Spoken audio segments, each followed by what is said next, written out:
Hey, welcome everybody.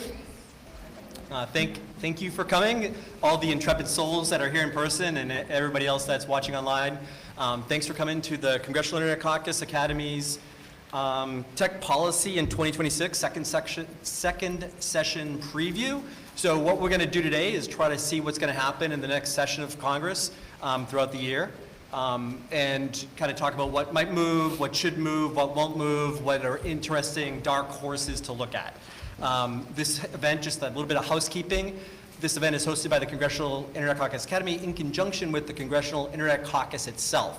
And the Congressional Internet Caucus on the Hill is co-chaired by Congressman Michael McCall and Congresswoman Haley Stevens. It's also co-chaired on the Senate side by Senator John Thune. I just really give him a huge demotion there. I apologize for that. What we did was we put together just speakers from different perspectives, some representing kind of public interest, some representing think tanks, some representing industry, and Nathan, who's just walking in the door and is representing other folks. So you'll have different perspectives, and that's the goal for what we do. The Congressional Internet Caucus was created, ironically, about 30 years ago in the aftermath of the Telecommunications Act of 1996. Some members were kind of appalled at the lack of understanding about how the internet works, and so they got together as a caucus to try to bring some illumination to the topic. And so we keep going with it because these issues become so interesting and not well understood, so we just keep doing briefings up here. So that's the history of the project. Also housekeeping, we have some upcoming events. We do this on a regular cadence throughout the year. In a few weeks, there'll be a conference called the State of the Net Conference on February 9th. It's actually not in the Capitol Complex, but it's down the street on G Street. Every issue you can imagine that we'll probably talk about and more will be discussed at that conference, and we'll have keynotes. So you can sign up for that. And then in March, on March 18th, I believe, we'll do a special event here in Rayburn on kind of space, internet, and spectrum. Like how are you going to be able to use your phone with internet connectivity, and how is that all going to work in the future? Because rockets are going up like nobody's business, so it's really kind of fascinating and new. The panelists that we put together, going down the road here, is Luke Hogg, who's the Director of Technology Policy for the Foundation for American Innovation. Amy Boss, am I pronouncing that right? You are. Boss, Vice President of Government Affairs at NetChoice. Asad Ramzanali, who's Director of AI and Technology Policy at the Vanderbilt Policy Accelerator, and Nathan Leamer, who is the Executive Director of Build American AI. So, well, let's get going. We did a tech policy preview for the first session about a year ago. And so, a lot of that panel was a little bit different. Amy was there. A lot of predictions, a lot of skepticism, a lot of things happened, but some things that weren't on our bingo card. For instance, one thing that wasn't on our bingo card was the Take It Down Act, right? Didn't see that one coming. I don't even think it was mentioned. Yeah. And that thing went through Congress like, hot knife through butter. And sometimes legislation takes years and years and years to build up and pass, and sometimes it just goes through like a rocket ship. And then people that say, well, Congress never does anything, yeah, you could blink and you could miss it, right? So that's kind of a lesson. But I'd say, I'd start by asking the entire panel from last year, kind of, what did you think, what carried over from last year that you think might, maybe be an issue this year? And, just anybody can respond, and what carried over, what's left undone? I think this is on. Okay, can you hear me okay? I can kick things off, and maybe it makes sense for me just to level set just a little bit. We're entering the second session of the 119th Congress, and it's important to kind of take a step back maybe a little bit and look at where we are in the tech policy moment. And I think on one hand, we are experiencing a tremendous amount of innovation. Technology is evolving probably faster than it ever has evolved.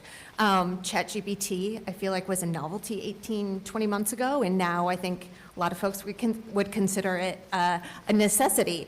But it's also a really important moment. We're in a moment of legislative hyperactivity. A ton of bills have been introduced both at the state level and the federal level. I would argue some are productive, some not as much. I think to your question, Tim, the big carryover from last year is kid safety online. There are varying proposals in the Senate and in the House, the Kids Online Safety Act being the main proposal. That is an ongoing discussion, and I think you're going to see some action in the House on a package of proposals in the very near future here. It's an issue that has gotten a lot of attention, is constantly in the news. The states are acting, and I think a lot of people are looking, what's the federal government's role? Will they act as well? I mean, I would jump on that too, which is that, by the way, thank you all for being patient with me being late. I apologize. The traffic from what's coming was ridiculous, and I had to go through some red lights. We'll see if I get any bills later. But I think carrying on what Amy said is the kid safety part is something that clearly there's interest in, and we saw that with the Take It Down Act that you mentioned last year. That it's clearly an emphasis of members of Congress, both the Republicans and Democrats, House and Senate, that there needs to be something done to protect kids online. But I think also it's worth noting that a lot of the proposals that are being discussed also apply to AI too, which is also a concern for a lot of people. And so it's there is a holistic approach here that could create an opportunity for adding, I think, long-term stability into the marketplace so that you can have a situation where you're protecting kids, but you're also creating a market that allows us to have the rules of the road going down the road. I'll agree with the kid safety bit. I think the place I start is in an election year especially, external forces are driving what Congress is going to put on an agenda. We'll see a bunch of bills introduced, but what gets momentum, what moves, I think will be driven by, in part, we're seeing a bunch of parents and a bunch of teens and girls online who are getting abused, and that's driving the political conversation of kids' online safety. So I see it as kind of like what reaches the political pressure point that Congress feels a need to continue to act. The other things that, in some ways, the conversations were happening, but to your original question of what continues, I think the competition and antitrust legislation proposals, there was a lot of conversations, but we didn't see them quite reintroduced or a huge push on them. I could see a push. Now, I have no idea where the vehicle lands or what that looks like, but I could see some push in that direction. The other couple things I'll say is, and Luke, you mentioned this the other day too, but the surface transportation reauthorization, not sure what attaches to that, what doesn't. There's a few telecom provisions that I've been working on, like Dig Once proposals that could attach there, but those feel minor relative to what could be. And so there's a lot happening. The two other pressures that I think could exist in an election year, one, the bubbling of the state activity. We'll see what the state sessions lead to and what gets signed into law and what all that looks like for, I think there's a number of pressures that could work in that direction. And the other one is, I don't know what the financial pressures on these companies will look like yet, but we're starting to see pardon the pun, the bubbling of the conversation of, is there a bubble? And that, I don't know what it means yet, but it probably means something. It's probably not it has no effect, and it probably adds a few things to the agenda that will be hard to gauge at this point. Yeah, I mean, I would generally agree with all of that. I think kids online safety is the obvious one. We had 19 bills that were considered by House ENC. The Senate is also considering bills and has proposed bills. How that package ends up coming together is a big question mark. There's bills in there that we support. There's bills in there that we don't support. That's the obvious one. I think competition, again, as Asad said, is kind of a dark horse. It's a sleeper horse this session. I think we have cases that are still going through the courts. Obviously, we got the Google search decision, which Google just appealed a few weeks ago, I think, right?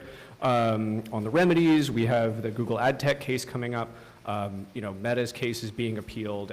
There's a bunch of litigation that's going on in this space, and so I think that's it's a continuing conversation that goes back multiple Congresses. It's not even just last session of the 119th, but we're going to continue seeing that. I think to the things that I think I see coming ahead that are perhaps not so apparent, definitely on the surface transportation reauthorization, it's going to happen. What's included in there? What can it be a vehicle for? Pardon the pun. I think there's a lot of conversations around automated vehicles that we're starting to have, that states and cities are starting to have. I think we're starting to see agentic artificial intelligence come to the fore. These are conversations that were starting to happen last session that are, we just saw two big startups release agentic systems, like within the past week. So those are two big things, and then I'll save my quantum spiel for later. But those are some of the really apparent, obvious ones, and then some of them that I think are less apparent. So let's talk a little bit about, somebody had mentioned preemption, right? So one of the big fights last Congress, or last session of Congress, was preemption. Should Congress preempt state legislation, whether it be in AI or in the long tortured privacy legislation that Congress has been working on for at least 10 or 15 years. Preemption seems to be the sticking point. Last year there was a dramatic amendment to not preempt the states. Can you guys explain kind of the tension there, and how does that play into some of the different issues, whether it be kid safety, privacy, or other issues? Yes, you're going to see increased tension, I think, between state and the federal government. This played out late last year. There was an amendment essentially to place a temporary moratorium on new burdensome AI state laws. That went pretty far, didn't quite get across the finish line, and instead we saw an executive order issued by President Trump, trying to do what Congress could not get done, and that is it would allow DOJ to sue states that did pass laws that were overly burdensome, and there's provisions tying BEAD funding into that as well. So I think this is going to continue to be an issue. Yes, as you mentioned, not only in AI, but we're seeing some of those fights play out in some of the kids' bills as well. And there aren't clear party lines on this. You hear the states' rights issue on AI, and I think it's important to note that there is precedence for the federal government, including preemption. There's a long list of laws that are in place. But also, the obvious is, do you want 50 different state laws on this, or do you need some clarity from Congress? Go ahead. My take on it is you will see the conversation continue, both because I think the last one had such a political flashpoint, and it all happened quickly, right? There was discussion about it for a bit, but over 4 days, it went from is this an amendment? Is it not? Is it going to be amended? Is it going to get dropped? And to Amy's point, the partisan breakdowns were actually super interesting to follow. But I actually think it tracks in some ways to this being an election year, and that the states' rights conversation and what is the role of states. We at Vanderbilt Policy Accelerator, we participated in an event at Vanderbilt that hosted a few state legislatures, and it was, if I had just given you a transcript, you would not have been able to tell who was a Republican or who was a Democrat. And in that way, there's something interesting happening there. The other thing I'll say is, I think there's also in the executive order that President Trump signed, there's some pushback that we're starting to see bubble on the BEAD non-deployment funds being used, and the states feeling really worried about that in particular. And in BEAD being the broadband. Thank you for saying that. The broadband program that was signed in the last administration both administrations have held up in various capacities, and that money being tied to whether a state there's some views on what that executive order could exactly mean, but has gone far enough to kind of not have state AI laws that conflict in some ways. So all of that, I think, creates a dynamic that if the states are worried, if the executive branch has said something the states don't like, that creates an opportunity for Congress to act, but it's not clear to me that the politics align in a way that action moves.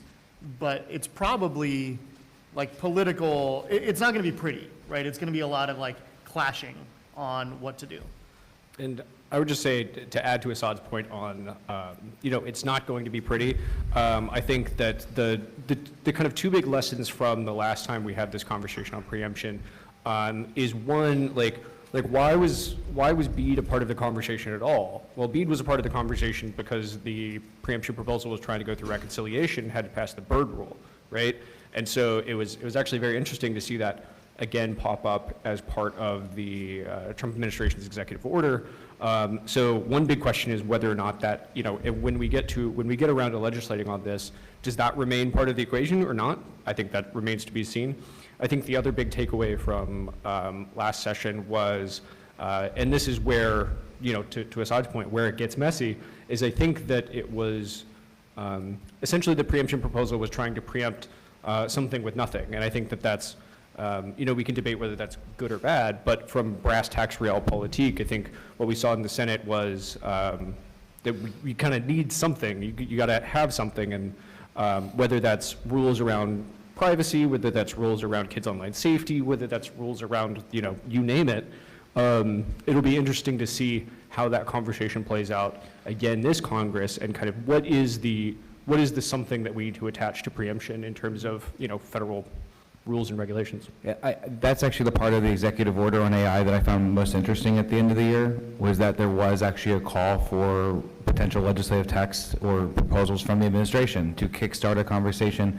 We've also seen members of Congress, particularly, talking about draft legislation. There's legislation being proposed from members here in the House. I know in the Senate there are others thinking about this too. And one thing that I've been encouraged by is I was willing to defend preemption. I'm willing to fight that battle, but to have a proactive framework and actually laying out what that looks like and what that entails, the roadmap, I think is really important. And I think that dynamic, and we're starting to see this from not just on Capitol Hill or from the White House, but we're starting to see others outside, in various think tanks and other industry organizations and others, the kind of like, chattering class DC ecosystem. We're starting to see what a framework can look like. It's about like, mitigating real harms. It's about like what rules of the road with transparency are good. Are there things from the states that have been proposed that might actually be good at a national national level? So like, and that's actually not a bad thing as well. Also, things that are naturally bipartisan. So again, whether that gets done today or not, I don't know. I'm sure Kalshi has very interesting odds, and I'll be playing those later. But I think the larger point, by the way, Kalshi is something we should probably talk about for this year. Anyway, but for the larger point, I do think it is interesting and encouraging to start to see what people are for. And I think that will allow us to have a conversation. Even, Blackburn had a bill, a Trump AI bill, maybe not ones that accelerationists like, but it is a bill. There are ideas out there, and I think that's going to kickstart a conversation that would be very helpful this year. So thank you for mentioning Kalshi.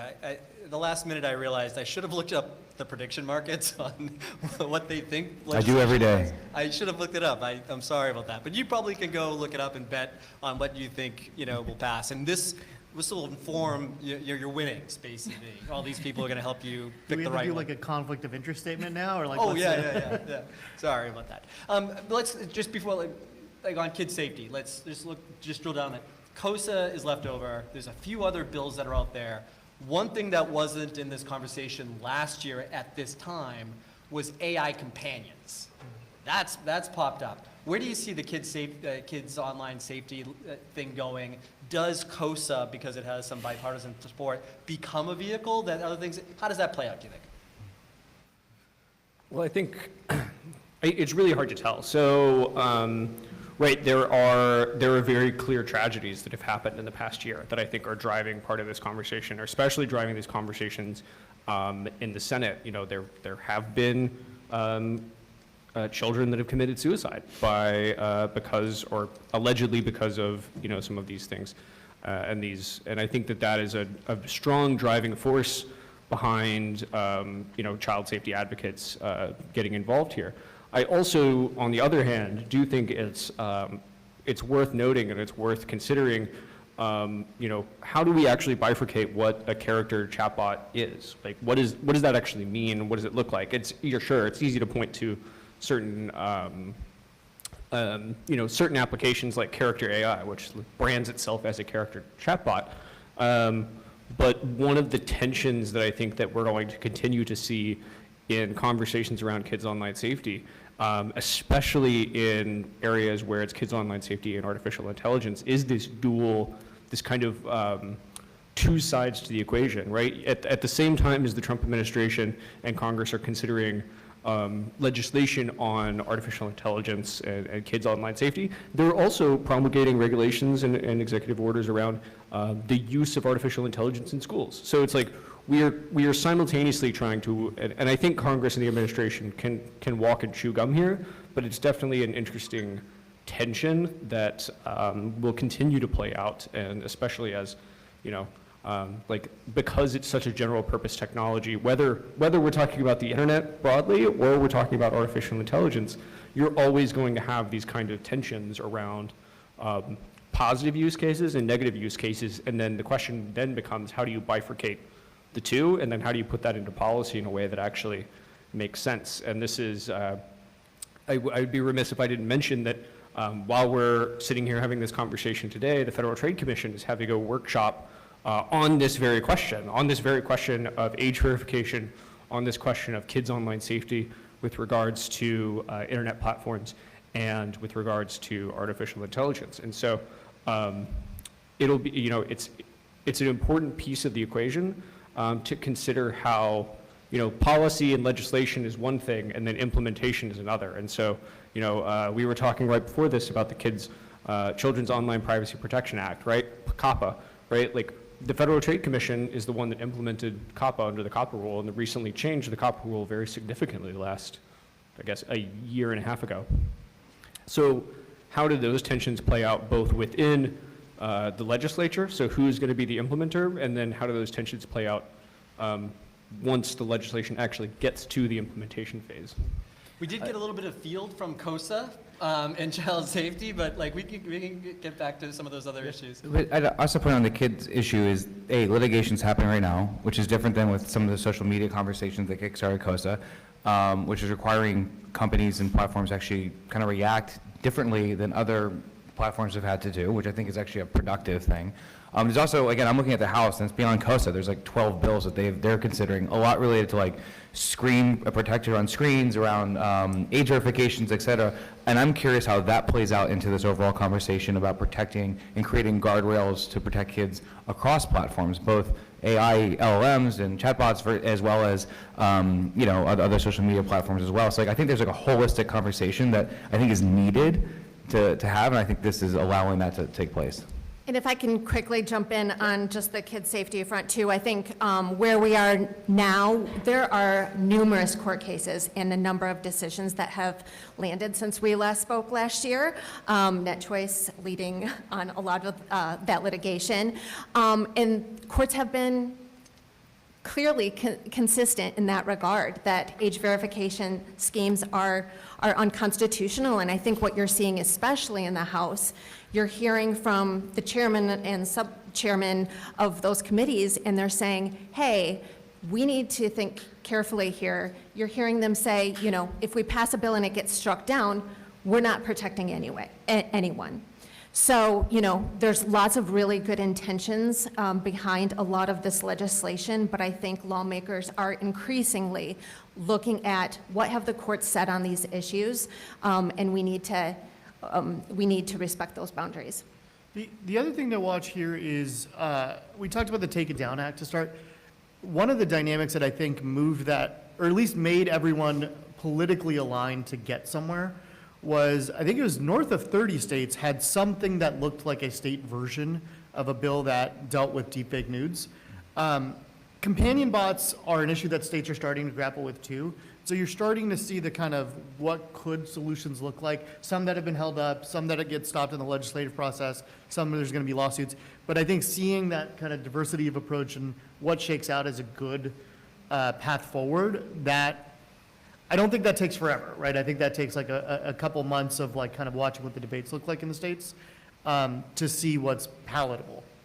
Just Luke mentioned that there's an age verification workshop going on right down the street at the Federal Trade Commission with all people talking about the feasibility of age verification systems, the constitutionality of age verification systems. We have seen those type of technologies for years and years and years. COPPA implements them to some degree, arguably.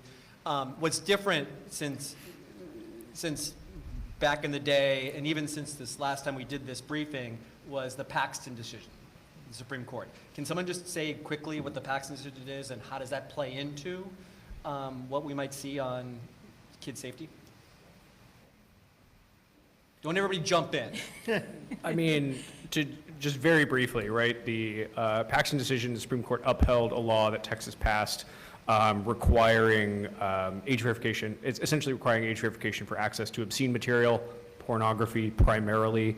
And the court essentially said that because there's this long history of obscene material being kind of this special category for First Amendment, that this law was upheld. But also interestingly, Amy might have more context here on the most recent decision. A federal court also just recently issued an injunction on a different Texas law with regards to age verification. And so it's an interesting dynamic that's playing out in the courts right now about where you draw that line exactly when it comes to age verification.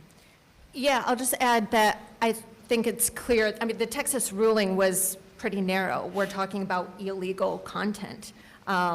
And so, that's very different than I think some of the other lawsuits that we are seeing in regards to age verification for lawful content. Courts have been clear, minors. We could spend all day on kid safety and all that Yes. stuff, so let's sort of move on. Absolutely. I think Nathan mentioned it's a midterm coming up, in case you guys missed that. It's a midterm coming up, so things get political, and affordability seems to be an issue that's being talked about a lot. And there's questions about electrical rates and rates of electricity and how much energy. Like, I can't hear any newscast without someone talking about AI and energy and data centers and energy. It doesn't help that we're like on the border of Virginia, which is like data center of the world, right?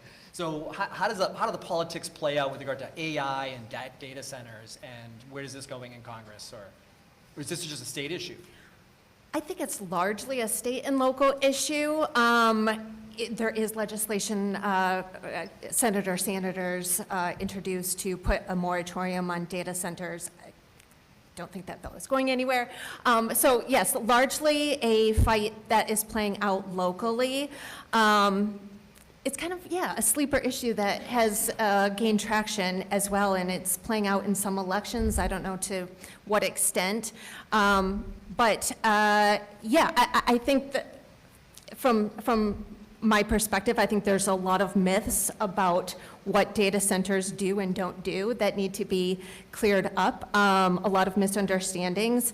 Data centers can be built anywhere, and I think it's incumbent upon, these companies to work with the local communities to make sure that they're welcome, that they're well-resourced.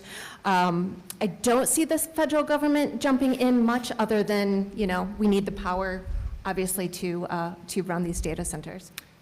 So I would point out that all politics is local, and like data centers is a perfect example of that. Just rethinking our entire energy grid is important because it's a holistic national interest, but it plays out locally. And in the state, I went to Calvin College. Amy understands that because she's a rival Hope grad. That in our backyard where we both went to school, like there's a huge fight where local residents who would generally be okay with a data center coming in their backyard are overreacting in many ways and taking action and jumping into community board meetings that they wouldn't normally be in. You have Republican governor candidates kind of misunderstanding or misarticulating the conversation. I'm talking about Tom Leonard. He knows we're friends. I can call him out on it. But like these people all over the place kind of jumping on the data center fight in a way that I think is unproductive. First, I hear multiple podcasts and blogs where they describe data centers as, don't we already have enough, doesn't big tech already have enough access to our data? Do they need to build more data centers to access more of our data? And I'm like, No, that's like fundamentally not what a data center is. Like, there is a fundamental lack of understanding on a data center. And I think that's a huge part of it, is when you realize that actually a data center is a part of a larger energy ecosystem to make sure that we actually have enough energy and infrastructure to power our cell phones, to access AI, yes, to play on Coinbase, to play video games, to Netflix, all that other things play into it to participate in the digital economy. And if we, and I think there's been a real problem where people have not communicated, both industry and I think policymakers have not communicated that unless we increase the supply of our energy, we will constantly increase the demand and we will not be able to meet that. And we'll have brownouts and blackouts down the road. And so there's been this fundamental misunderstanding of that. And I think that that's a huge part of this conversation. Unless that's shared at a local level, we won't be able to kind of move past that. All politics is local. I'll add, all politics is vibes, and the vibes aren't good. Yeah. And so if you start from that perspective of, Tim, we were talking about the history of tech policy and how that's evolved, and how many times do you know tech policy issues where people in rural America are showing up and picketing, right? Like, that's not a common thing that happens. And so this is one where I would not underestimate the energy, and I actually don't know if it's a local and state issue. That is where it has been, but it is also the kind of issue that is ripe for federal action. Because if you look at the water issue, in some ways it's a where do you put data centers nationally, because it's a water supply kind of regional issue. And so there's a lot of questions in my mind on how this plays out. Telecom is a good example of where you do have regulation at the federal, state, and local level. And it's a complicated mix, and I'm not saying that's the example we should follow, but that is one where you get a mix of things, and the data center mix is hard to predict how it'll land. I'll put a plug in. It's not a paper that I wrote, but our center published by Matthew McHale and Hannah Wiseman about 9 things that state and federal policymakers can do about the energy impact, both reliability and affordability.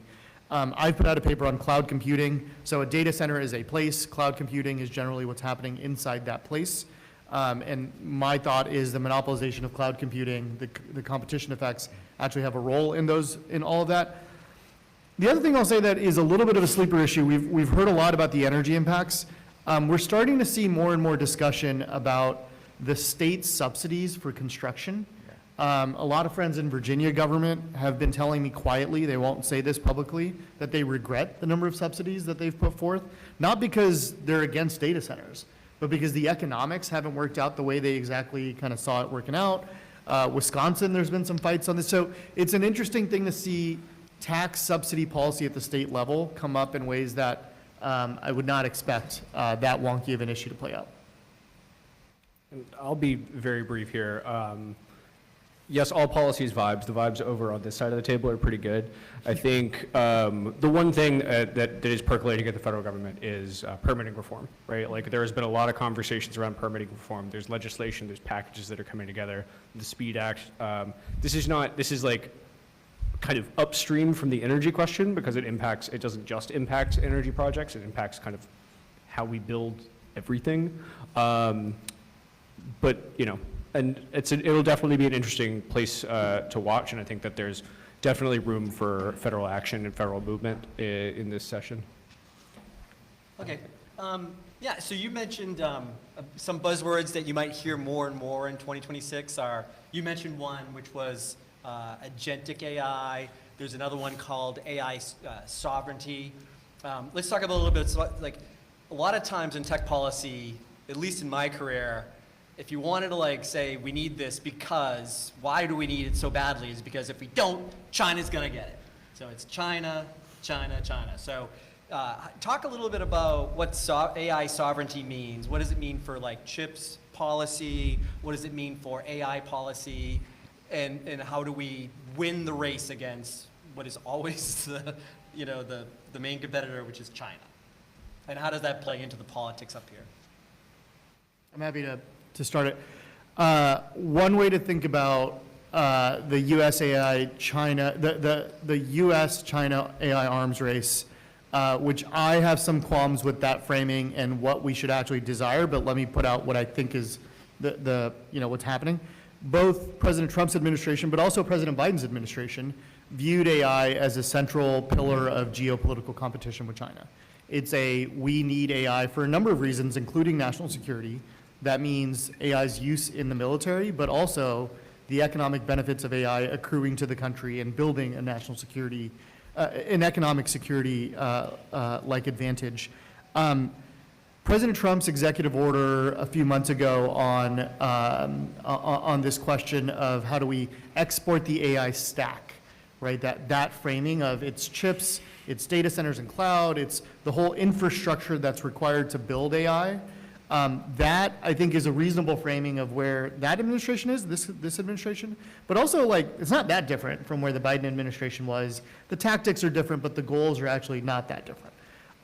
My issue is, I start from, as a society, there are a lot of things technology can do, and there's a lot of things where technology is desirable, and we should, as a government, want to advance those goals.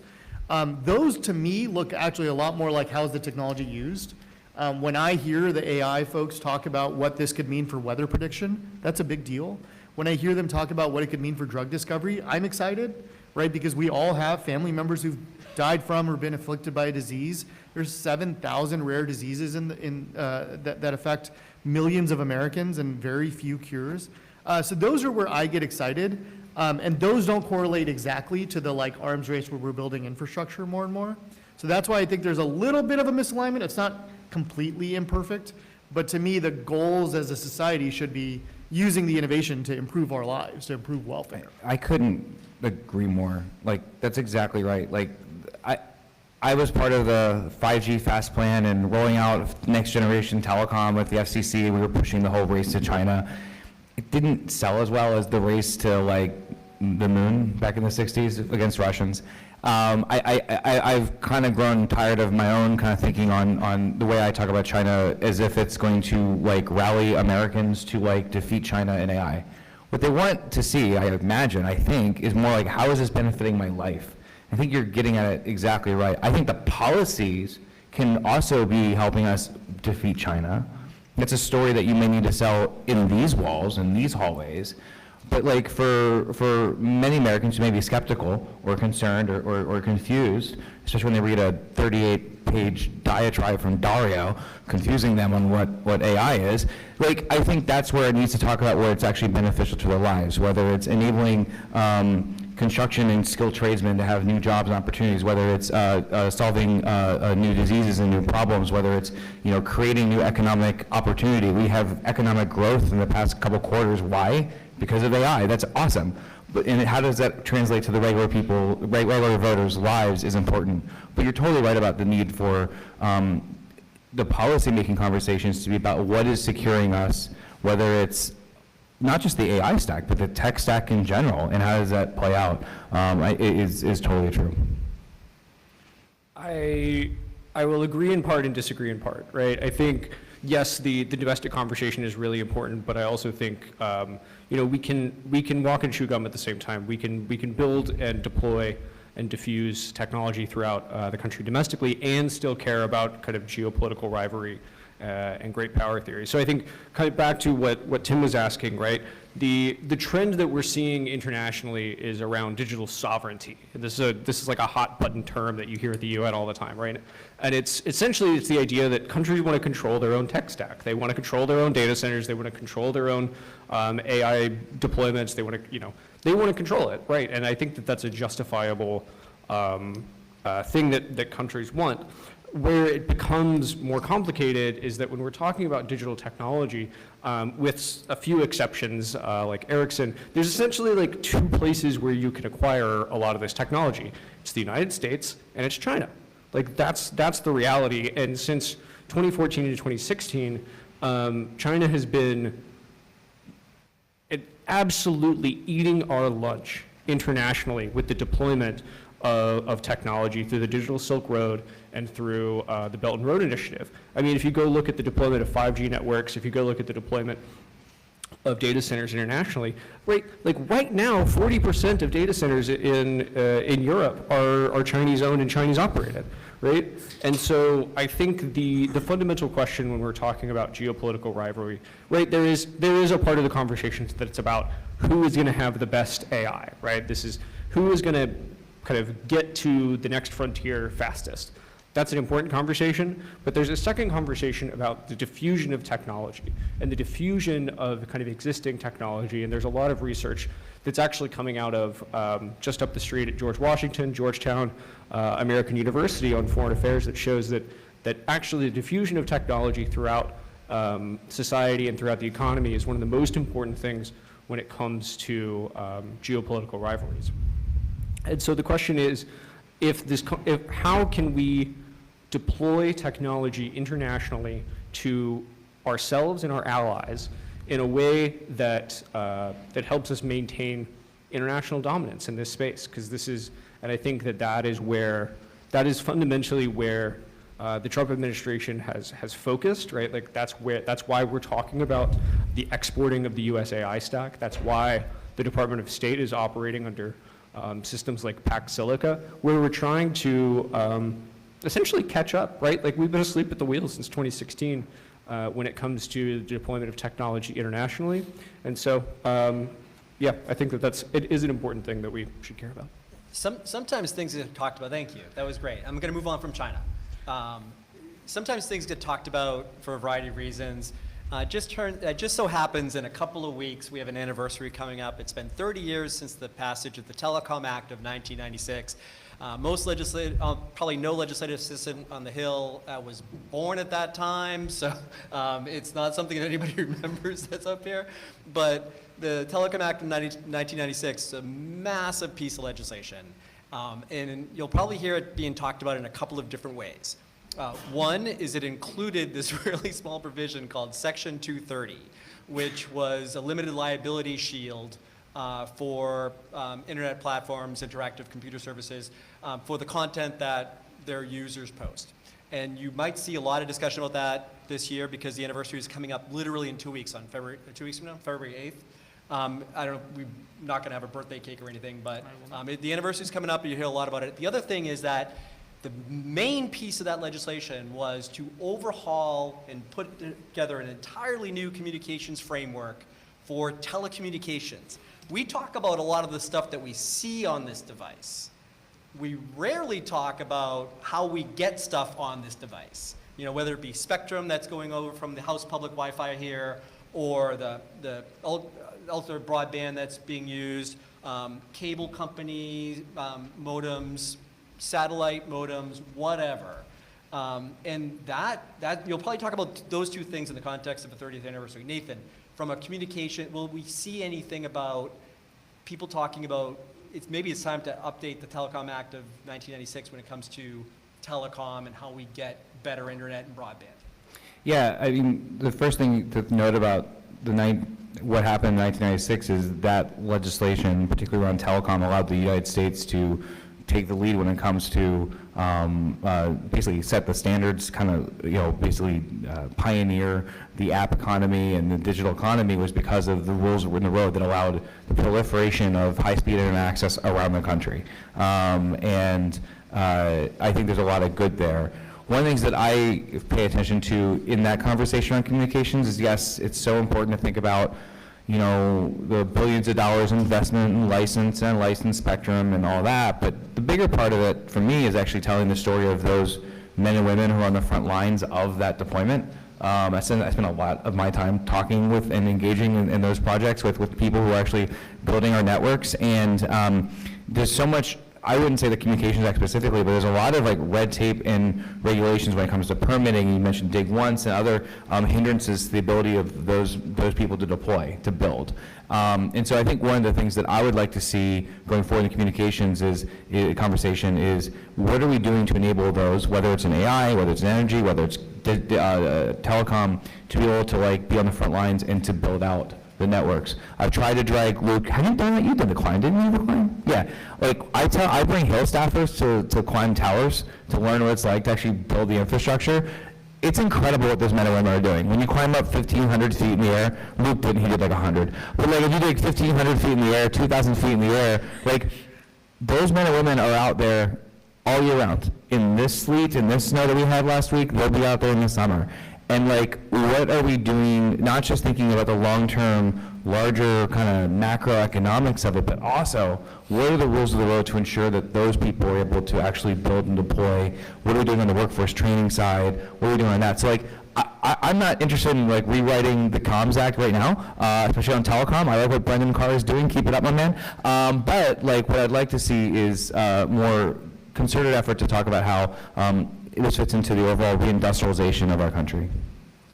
So a lot of the people that are here in person trudged through tremendous obstacles to get here, so I feel obligated to have the audience ask some questions, because thank you for showing up on a crazy day. So we'll go to the audience for a question or two. If you have one, great, in a second. But in the meantime, just ask, Luke, you mentioned agentic AI, and we talked about must-pass legislation. You mentioned the Surface Transportation Act. Can you just quickly say, what does that buzz term mean, agentic AI? I think of it as, and you can correct me, I think of it as like, we're in this really amazing period where machines are doing things for us, and they're making decisions, and they're actuating things on their own, kind of at our direction, but they're acting on their own. One of the big ones being, in my view, is, self-driving autonomous vehicles. I mean, I can look out the window and see a Waymo driving by right now. And actually I can't, but I don't know what they're doing in the snow, but that's a different question. What happens when these agents inadvertently harm somebody or create a tort? What is the liability scheme there? And I'm not quite sure. That's how I see agentic. Is that right? Or did I get that right? Yeah, and how does that play into what they're doing up here? Yeah, I think that is, that's generally right. I mean, what is agentic AI? It's literally having an agent. Like, that's where you get the term agentic, right? It is having, it is letting AI do something for you in a way that, that you wouldn't do it. It's kind of, you kind of think about it like having a secretary, right? Like, your secretary can read your emails, understands that maybe you don't like 9 o'clock meetings in the morning because you're not a morning person, and can help you schedule and do things. It's essentially just a way that AI can help you do things that normally you would have to do for yourself. To your question, though, I think that is the question of liability, the question of responsibility is one that is massive, and I don't think that we fully understand some of these implications, right? Once agents start being able to make financial transactions for us, once we have agents that are able to, talk to your doctor and schedule meetings, we already have agents in the form of, automated vehicles. And I think in automated vehicles, we have better liability schemes than we do in some other circumstances. So if we're looking at things to watch from a policy perspective over the next 4 to 5 years, I think agentic AI is going to be a huge question, because just how when the internet came along, we had to figure out intermediary liability. You just talked about Section 230. We had to figure that out, right? Like, it didn't naturally fit. We had to figure it out, and we got Section 230. We're going to have that point again, but with artificial intelligence. And we also got the Digital Millennium Copyright Act, which is also intermediary liability. Go ahead. I was gonna, can I bring the last two questions together a little bit? Do whatever you want. So, the 96 Act, which has a lot of good and a lot of things that I think we may have done differently if we had known, but you never have hindsight, was based in large part on competition policy. The idea being, how do you create, which is really hard in legislation, how do you create the circumstances for companies to have healthy market competition within and across categories? The thing that agentic AI strikes to me is that's a really nascent area. One of the areas that's caught a lot of attention is coding agents, right? This vibe coding space. Has anyone here tried that? Have you guys played with vibe coding at all? Okay, just the nerds up here. One of the things I think about is when you think about AI as a technological stack, the different parts of the stack, how healthy each layer is, influences the innovation that happens on top of it. So the AI coding agents, where we've seen some independent companies, some startups doing interesting things, they're dependent on the health of the foundation model market. They all depend on basically one of three, with some caveats, foundation model providers. We're starting to see some anti-competitive behavior there in ways that we've seen in telecom, in ways that we've seen in other places. My concern there is not, should we bring an antitrust case or whatever? My concern is that's actually going to have an impact on the development of the agentic market if Anthropic, OpenAI, and Google start to preference their own products and not let startups compete, right? So that's where I get a little bit worried, and I have a paper coming out tomorrow on this exact topic, so you guys should all go read it. You should have put it out today, you should have debuted it here. I wish I had publishing controls. Well, okay, so I'm going to go to the audience for just a question or two. But Asad also raises a question about, coding, and if you're a software engineer coming out of college, you're like, well, what is my future going to be? Up here, the future of work, computer science and coding careers are kind of the canary in the coal mine of how AI is affecting the labor market and work. What happens up here on that? But there's, Asad talked earlier about vibes.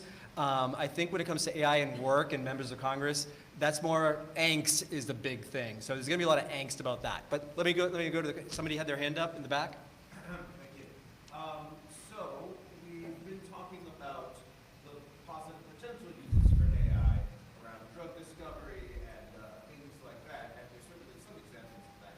But certainly most of what we're seeing AI being used for is concerns about questions about whether it can replace workers or be put into our chatbots and things like that.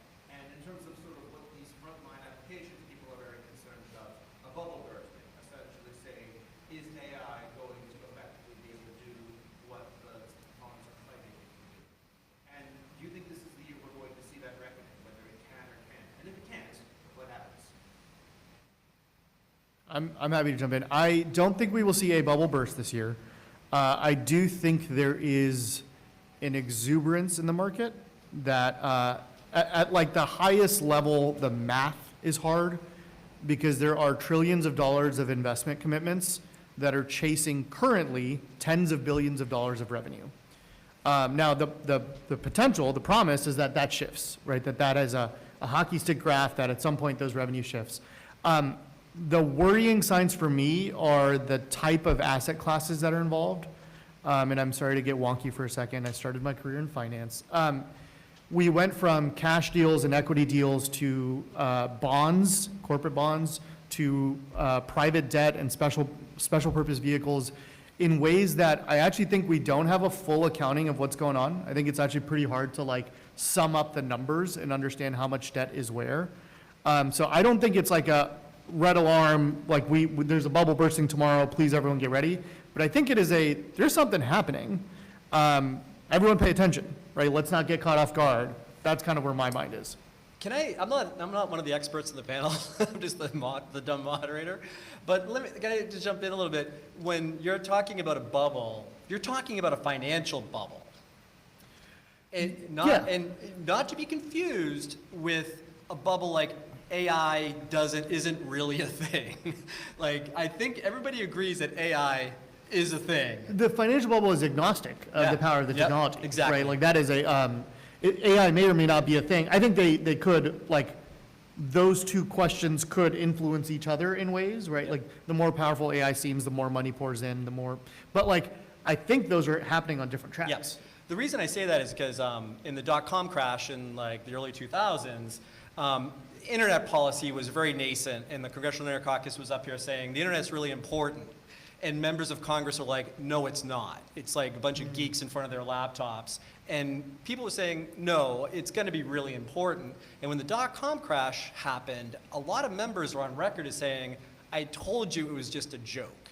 And the reality was that it was a financial crash, but everything just kept going up with regard to internet innovation. So, well, one other thing, I don't know if you were talking about financial bubble, but I think you also hit at something that I thought was, beyond that I think is actually really essential to discuss, which is that for a lot of people, they don't see the benefits, or they don't understand how it can transform their lives in positive ways.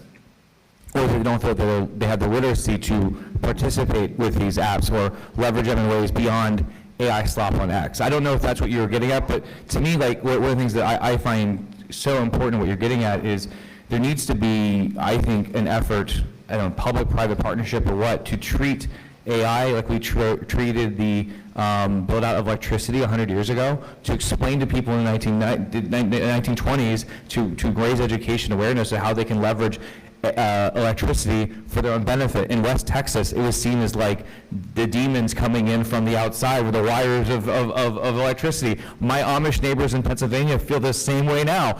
How do we communicate that message through education? How do you create the next workforce so they can leverage that? That, I think, is a really important point, in that every year that we're pushing that can down the road and not enabling kind of more voters and more consumers to be part of that conversation, the harder it is to sell that it's going to be a benefit to them. I know you have some other questions, but I hope I'm happy to talk more later. Well, we're kind of running out of time, so let me sorry. just kind of, He had a question back there. real quick, Yeah, this might be kind of a long question, but you brought up Section 230 a little bit, and I know we spent a lot of time in this discussion talking about child safety, and there's a lot of questions around reforming that law, or sunsetting it to make social media companies liable for what's on the platforms. So I'd like to hear from all of you, some of you, about what you think about the law, if it should be reformed, and if you expect to see anything happen. I know Senators Graham and Durbin have a bill in the Senate about sunsetting it, so I don't see a repeal or sunset happening. You may see more smaller targeted reforms, but I mean, there's an argument to be made that Section 230 is more important than ever. There's more user-generated content than ever before, and I think, you know, without it, what you would see on the internet would look very, very different. So, you know, I see Section 230, that debate heating up. It often pops up, you know, from both Republicans and Democrats. Republicans upset over censorship, Democrats upset over content not being taken down. I don't see them coming to an agreement and saying, hey, we need to repeal and sunset. I don't know if others agree. One of the point on that, I've always wrestled with this too, because I've had criticisms of Section 230. Everyone who's read my Twitter knows that. But like, the question I always have is like, what's the alternative look like? And I don't know that anyone who is proposing that legislation has explained what the economic or the free speech impact would be, and how do you mitigate that? I think that's the challenge. So in Kalshi, I'm still like not, like, I'm not advising you put an investment that it's going to happen this year, or a repeal of Section 230 or sunset of 230, but like, I think that's a big reason why. Is I don't know that they've articulated an explanation of what it would look like without it.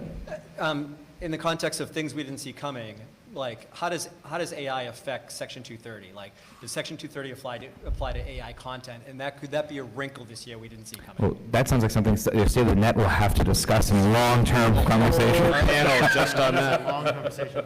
And there's so many issues. We had to do a massive conference down the street, like, to cover them on, and we still don't even get all of them. Like, we haven't talked about copyright in AI, Yeah. which is that issue probably this year. I think, correct me if I'm wrong, there's a lot of cases working their way through the courts, a lot of settlements, a lot of business deals happening. Once those cases start being decided, then we'll kind of understand the parameters a little bit for legislation if necessary. I think that's where we are. Is that correct, maybe? I think that's right. Yeah, it's, So in the lightning round, let me just ask you guys real quickly as we kind of finish up here. What major tech issue are we not talking about? Not necessarily what we didn't talk about here today, but just what is on the Hill? What are people just not talking about that they should be talking about, in your estimation? Real quick. And if you have no opinion, that's great. I mean, you already brought up copyright and AI, which is a big one for us. I think the other one is quantum technology, quantum computing. The National Quantum Initiative is due for reauthorization. It will hopefully happen this session of Congress. That'll be the National Quantum Initiative Act 2. And there's a lot of excitement about that, about how we can learn from NQI1, what we can take those lessons and how we can deploy them. And I think this is a big bipartisan or nonpartisan win-win for kind of basic science and also for the administration's goals. So, And if we pass quantum, then the crypto situation is going to get really dicey. Like, if quantum... NIST is working on it. NIST has fixed that. So one thing I am interested in, I think is going to happen, is a discussion about the future of media. Like, the FCC broadcast rules do not make sense for the fact that, like, most Americans do not use broadcast TV. I mean, it's like 50-50, but, like, it's a slowing market. So I think, like, rethinking, like, is the FCC, should they be expanded to MVNOs? Should there be a different framework for that? I'm actually very curious about that. I think everyone saw wherever you have to, like, download, like, 16 different apps to watch football. That's not how it used to be, and a lot of people feel like it should be that way. And I think that's going to play out as we see the more balkanization of our streaming. I think you're going to see an urge from policymakers and Capitol Hill, but also in the regulatory agencies to rethink that, and I think that's going to be one that's going to be huge. I think the privacy conversation that's ebbed and flowed in the last however many years you want to talk about, I think the shift that we'll see is with a lot of the chatbot companies moving to advertising. There's going to be a lot of conversation around, wait, you're using what data to inform what thing? And I think you're starting to see some of that conversation also happening with the CBP and ICE arrests, and a lot of people saying, wait, what databases are used in what way? And there's a bill called the Fourth Amendment is Not for Sale Act that deals with the government purchase of that kind of data. But those conversations I see aren't super active right now, but could hit kind of a fever pitch. Yeah, I think I'll agree on the aspect of privacy. I mean, it has been discussed on Capitol Hill for years, if not a decade. But I can see those conversations heating up. There's so many proposals actually that compromise privacy protections, especially in some of those kids' proposals. But I think you're going to see, they made so much progress last year on last Congress on privacy. I think it could heat up again. And preemption being, going full circle, preemption being like the big sticking point there. Just real quick, and I don't want to get in trouble with regulators and, you know, predictive markets and policy, but if you had like one issue, one bill, one committee this year, what is it going to be? What do you predict? And by the way, I'll point out before you answer, the last couple of Congresses, the issue that came out of left field, the two pieces of legislation was TikTok and Take It Down. And no one saw it, no one had those on their bingo cards. Some of us had TikTok on our bingo cards. I'm going to take the easy route and say surface transportation reauthorization, because like it basically has to happen. It's going to happen. But yeah, but what's attached to it, right? Like, Satellite Act, I think you should pay attention to Congress and the Senate Commerce Committee specifically moving basically legislation to actually enable more LEO satellites up into space and streamline the process. I think that's going to happen. interestingly enough, on March 18th, we have here in this room, we have a panel on satellite internet. I'm going to say the Defiance Act. So another kids and online safety issue that's slightly different than Takedown. I'd probably agree with Nathan. My hesitancy, not hesitancy with you, picking a bill, is that, yes, I mean, Congress gets so much criticism for not acting too slowly. These are really tricky issues, especially when you're talking about the internet and content on the internet. They're very complex, they're not easy to understand, and so that's where my hesitancy comes from, is lawmakers are very cautious. No, it's because I'm a Calvin grad and you can't agree with a Hope grad. That's what it comes down to. Well, they are really complicated, and that's why this program exists. Like every month, pretty much every month, we will do a briefing in this room on a different topic. Next one is satellite. We'll probably do one on video streaming. We'll probably do one when some of the cases drop on copyright and AI, and that's the purpose of this program. So keep on the list and come and join us. And thank you for illuminating. We didn't get to everything, but this is a really great overview. Thank you everybody for you sharing your expertise, and thanks for the people in the room that braved the vast tundra to get out here. Great job, excellent. Thank you. Thank you, And Dennis. thank you, Tim. Thank you. Cool. Nicely done, fellas. Yeah. And Good job Amy. moderating. It's